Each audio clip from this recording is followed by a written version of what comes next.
बारिश का कहर और आम का घर। एक जंगल में सभी पक्षी और जानवर बड़े ही प्यार और सम्मान के साथ रहते थे। जंगल बहुत ही खूबसूरत था। इस जंगल में एक आम का पेड़ था जिसमें बहुत ही मीठे आम लगा करते थे। इन आमों को सभी जानवर बड़े ही चाव से खाते थे। इसी वजह से ये आम का पेड़ पूरे जंगल में मशहूर था। पर गोल्डी बाज इस पेड़ से बुरी तरह से जला करता था। सारे पेड़ मेरे जंगल में हैं। पहले सभी जानवर हमारे जंगल आते थे और हर फल के बदले कोई ना कोई चीज हमें दिया करते थे, लेकिन ये पेड़ सबको फ्री में आम खिलाता है। इसकी वजह से मेरा धंधा चौपट हो गया है। एक शाम एक बहुत तेज आंधी आई। सोनू कबूतर उस वक्त पेड़ के पास से ही गुजर रहा था। आंधी आते देखकर वो पेड़ के नीचे बैठ गया। उसी समय गोल्डी बाज भी वहीं छिपा बैठा था। अब आएगा मजा। उसने एक पत्थर उठाया और पेड़ की टहनी पर छोड़ दिया। इससे पेड़ की टहनी टूट गई और सोनू कबूतर पर गिर गई। इससे सोनू कबूतर की मौके पर ही मौत हो गई। जब आंधी शांत हुई तो सभी पक्षी और जानवर वहां जमा हुए। आम के पेड़, हम तुम्हें कितना मान सम्मान देते थे और तुमने इसका हमें ये इनाम दिया। ये मेरी गलती से नहीं हुआ। आंधी बहुत तेज थी और तुमको अपनी टहनी संभालनी चाहिए थी। तुम्हारी वजह से हमारे सोनू कबूतर की मौत हो गई। अब हम तुम्हारा एक भी फल नहीं खाएंगे, ना ही कोई कभी तुमसे बात करेगा। दोस्तों, मेरी बात सुनो। सभी वहां से चले गए। उसके बाद पेड़ बेचारा बिल्कुल अकेला हो गया और दिन रात बस रोकर बिताने लगा।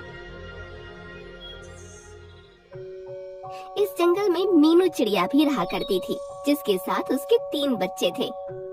बच्चों, तुम लोग कहीं मत जाना, मैं तुम सबके लिए खाना तलाशने जा रही हूँ। वापस लौटते हुए शाम हो जाएगी मुझे। मम्मी, सभी पक्षी सिर्फ 1 घंटे में फल लेकर आ जाते हैं, लेकिन आपको हमारे लिए कोई भी फल लेकर आने में इतना समय क्यों लगता है? बच्चों, हमारे जंगल में आम के अलावा एक भी फल का पेड़ नहीं है और उससे हम आम ले नहीं सकते। जंगल के बाकी पक्षी और जानवर गोल्डी बाज के बाग से फल खरीद कर लाते हैं, लेकिन मेरे पास तो उसे देने के लिए कुछ है नहीं, इसलिए मैं दूसरे जंगल से तुम सब के लिए फल लेकर आती हूँ। इसलिए मुझे समय ज्यादा लग जाता है। ठीक है मम्मी, जल्दी आना। मीनू चिड़िया को निकले हुए काफी समय हो गया था। बच्चे उसका इंतजार कर रहे थे, लेकिन उसके आने से पहले ही मौसम बदला और तेज बारिश शुरू हो गई। अरे ये क्या हुआ? मम्मी तो अभी लौटी भी नहीं। हे भगवान, हमारी मम्मी को हिफाजत करना। तभी वहाँ गोल्डी बाज आ गया। मीनू चिड़िया, कहाँ है ये मीनू चिड़िया? उसे देखकर सभी बच्चे डर गए और आसपास के पक्षी वहाँ जमा हो गए। क्या हुआ गोल्डी बाज, क्यों बच्चों पर भड़क रहे हो? तभी मीनू चिड़िया वहाँ आ पहुँची, जिसकी चोंच में एक सेब लटका था। लो मेरे बच्चों, मैं आ गई। तभी उसने बाकी पक्षियों को देखा। गोल्डी बाज, तुम यहाँ क्या कर रहे हो?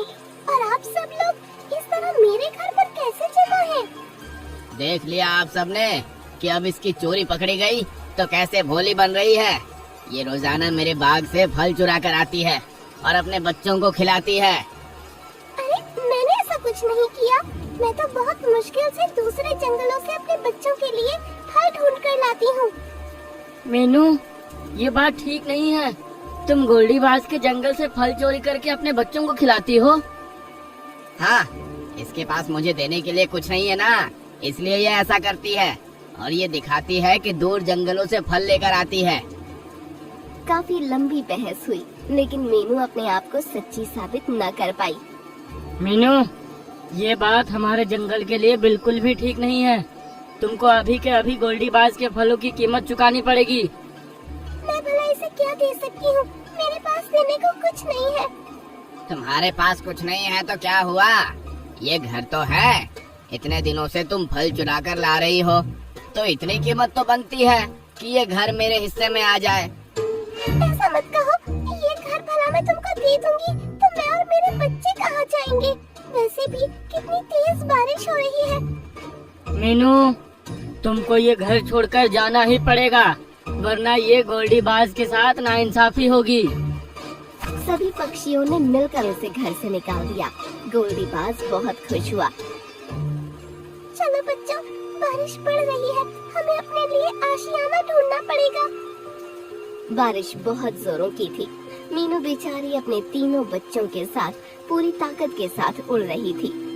भीगे पंखों के साथ उड़ना बहुत मुश्किल हो रहा था, लेकिन उसके दिल की बेचैनी उसे उड़ने की हिम्मत दे रही थी। मगर बच्चे आखिर कब तक उड़ पाते? मम्मी, हमसे उड़ा नहीं जा रहा। तुम हिम्मत वाली माँ के बच्चे हो, ऐसे हिम्मत ना हारो, उड़ने की कोशिश करो। बच्चों ने बहुत जोर लगाया, लेकिन हवा का झोंका उन्हें पीछे घसीट ले गया। बच्चों! तीनों बच्चे आम के पेड़ के नीचे आकर गिरे। यहाँ उनको हवा भी नहीं लग रही थी और उसके आसपास पानी भी नहीं भरा था। मीनू चिड़िया भी वहाँ पहुँची। अरे मीनू चिड़िया, तुम इतनी बारिश में बच्चों के साथ कहाँ निकली फिर रही हो? तुमको घर में होना चाहिए। हाँ आम के पेड़, मैं तो घर में ही थी, लेकिन उस गोल्डी बाज ने मुझ पर ऐसा इल्जाम लगाया कि जंगल के पक्षियों ने मुझे मेरे ही घर से निकाल दिया।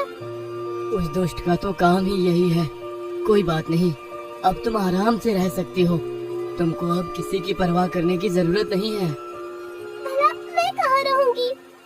पहले तुम सभी अपनी भूख शांत करो। ये कहकर उसने 4 आम गिरा दिए। अरे वाह, इतने बड़े बड़े आम! बच्चे खुशी से आम खाने लगे। उनको देखकर मीनू खुश हुई और वो भी आम को खाने लगी। उसके बाद वो बोली, शुक्रिया आम के पेड़, अब हम जाते हैं। नहीं, तुमको कहीं जाने की जरूरत नहीं है। मैं तुमको आम का घर बनाकर देता हूँ। क्या कहा? आम का घर? वो कैसे? अभी देखो। ये कहकर उसने कई सारे आम गिरा दिए और उन आमों का एक घर बन गया। अरे वाह, ये तो कितना खूबसूरत घर लग रहा है। मम्मी, क्या हम इसमें जा सकते हैं? क्यों नहीं बच्चों, तुम और मीनू आराम से इसमें रह सकते हो। ये सुनकर बच्चे खुश हो गए और फिर मीनू समेत वो उस घर के अंदर चले गए। घर में बैठने के लिए आम की कुर्सियाँ बनी हुई थीं और उसमें एक खिड़की के जरिए बाहर का नजारा दिख रहा था। पेड़ भी नजर आ रहा था। तुम बहुत अच्छे हो प्यारे पेड़, तुम्हारा बहुत बहुत शुक्रिया। आम का पेड़ मुस्कुराया। दूसरी तरफ जंगल के कुछ पक्षी बहुत परेशान थे। जंगल में बाढ़ आ गई थी। सभी के घर टूट चुके थे और वो इधर से उधर भागते फिर रहे थे। अरे वो देखो, आम के पेड़ के आसपास जरा भी पानी नहीं भरा। चलो सब उसी पर चलते हैं। सभी पक्षी अब आम के पेड़ के पास इकट्ठा हुए। तुम सबको इतने दिनों बाद देखा है, तुमसे मिलकर अच्छा लगा। हम तुम्हारे पास कभी नहीं आने वाले थे, लेकिन बारिश में हमारा घर तबाह हो गया है। और ना जाने कैसी अजीब बात है कि तुम्हारे आसपास बारिश का पानी जमा नहीं हो रहा है। तभी उन सबकी नजर आम के घर पर पड़ी, जिसकी खिड़की से मीनू झांक रही थी। अरे ये मीनू चिड़िया के पास घर कहाँ से आया? ये तो आम का घर है। मैं तुमको भी ऐसा घर बनाकर दूंगा दोस्तों, लेकिन इससे पहले मैं तुमको बता देना चाहता हूँ कि सोनू कबूतर को मैंने नहीं मारा था। गोल्डी बाज ने मेरी एक टहनी तोड़ दी थी जो सोनू कबूतर पर गिरे थे, और उसके बाद वो भाग गया और तुम सबने मेरी बात सुने बगैर मुझे अपराधी घोषित कर दिया था। ये सुनकर सभी पक्षी हैरान रह गए। गोल्डी बाज इतना धूर्त है, हमें तो इसका अंदाजा भी नहीं था। तुम सभी भीगे हुए हो, ठंड भी बहुत हो रही है। मैं तुम सबके लिए ऐसा घर बनाकर देता हूँ, तुम इसमें आराम से रह सकोगे। ये कहकर आम के पेड़ ने बहुत सारे फल गिरा दिए और उन सभी फलों से 4 आम के घर और बन गए।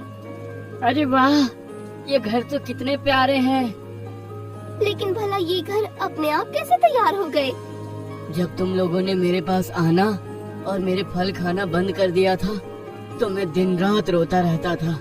ऐसे में एक परी मेरे पास आई थी और उसी ने मेरे आम खाकर मुझे दुआ दी थी कि चाहे कोई भी मौसम आए वो मुझे किसी तरह का कोई नुकसान नहीं पहुंचा सकेगा और मैं जब भी चाहूंगा अपने आमों के जरिए परेशानी में फंसे हर एक जंगलवासी की मदद कर सकूंगा।